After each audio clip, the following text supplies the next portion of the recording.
దేశమంతటా తిరుగుకుంటా ఓటు చోరీ గురించి రాహుల్ గాంధీ సార్ మాట్లాడుతున్నారు కదా. ఇక పువ్వు పార్టీ ఓట్లు చోరీ చేస్తున్నదని చేతి పార్టీ లీడర్లంతా దేశంలో అన్ని ఏరియాలల్లో నిరసనలు కూడా చేస్తున్నారు. కానీ అదే చేతి పార్టీ ఇప్పుడు జూబ్లీ హిల్స్ ఉప ఎన్నికల్లో చోరు ఓట్లతోని గెలవాలని ప్రయత్నం చేస్తున్నదని కారు పార్టీ లీడర్లు ఎన్నికల సంఘాన్ని కలిసిండ్రు. మరి ఆ చోరు ఓట్ల ముచ్చటేందో మీరు కూడా చూడుండ్రో పారి.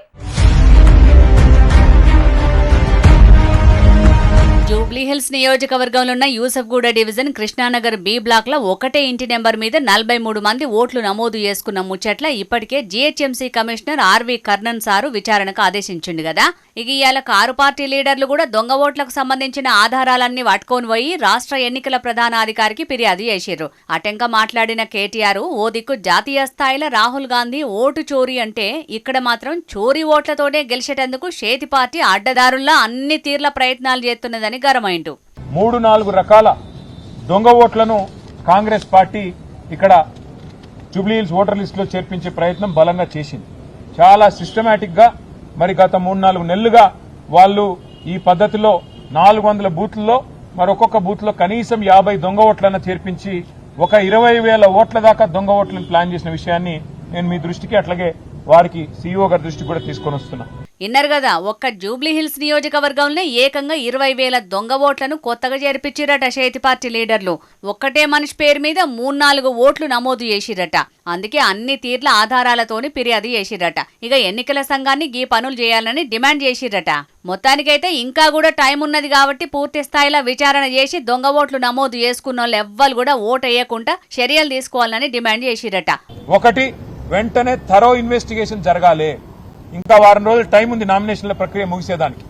థరో ఇన్వెస్టిగేషన్ అంటే పూర్తి స్థాయి విచారణ జరగాలి. ఇందులో ఎందుకు ఈ అవకతవకలు జరిగినాయి, ఎందుకు ఈ ఓటర్ లిస్ట్ లో ఇన్ని తప్పుల తడకగా ఓటర్ లిస్ట్ ఉన్నది, ఇది తేలాలి.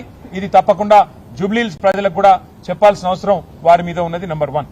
నెంబర్ 2, ఏ అధికారులైతే మరి క్షేత్రస్థాయిలో కుమ్మక్కయ్యారో వారిని ఖచ్చితంగా వారి మీద చర్య తీసుకోవాల్సిందే, వారిని అక్కడి నుంచి తరలించాల్సిందే అని చెప్పి కూడా మేము వారిని డిమాండ్ చేస్తా ఉన్నాం.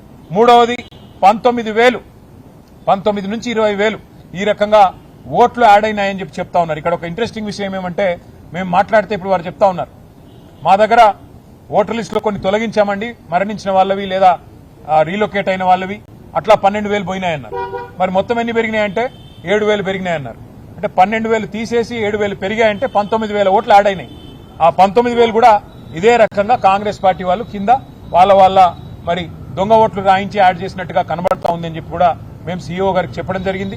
తరోగా ఇన్వెస్టిగేట్ చేసి ఈ దొంగ ఓటు ఒక్కటి కూడా రేపు ఓటేసే అవకాశం లేకుండా తొలగించాలని చెప్పి మేము డిమాండ్ చేస్తా ఉన్నాం. రాహుల్ గాంధీ ఓటు చోరీ గురించి దేశమంతటా గొంతెత్తితే అదే చేతి పార్టీ మాత్రం రాష్ట్రంలో చోరు ఓట్లతోని గెలవాలని చూస్తున్నదని కారు పార్టీ లీడర్లు కూడా పెద్ద ఎత్తున ఉద్యమం చేస్తామంటున్నారు. కాబట్టి ఈ ముచ్చట్ల రాహుల్ గాంధీ సార్ ఏం మాట్లాడతాడో, ఎన్నికల సంఘం ఏం చేస్తుందో చూడాలి మరి.